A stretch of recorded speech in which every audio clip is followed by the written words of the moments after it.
সংগ্রামী উপস্থিতি, কথা অনেক হয়েছে। আমরা চাই না যে আমাদের দ্বারা রাস্তায় কোনো লোক কষ্ট পাক।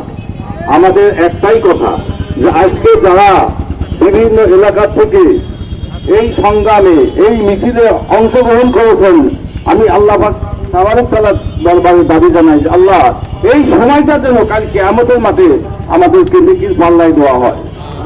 আর আমরা এখান থেকে সারা বাংলাদেশ থেকে, আপনি জানেন না শুধু কুষ্টিয়া না, সারা বাংলাদেশ থেকে এই হুঙ্কার দেওয়া হচ্ছে।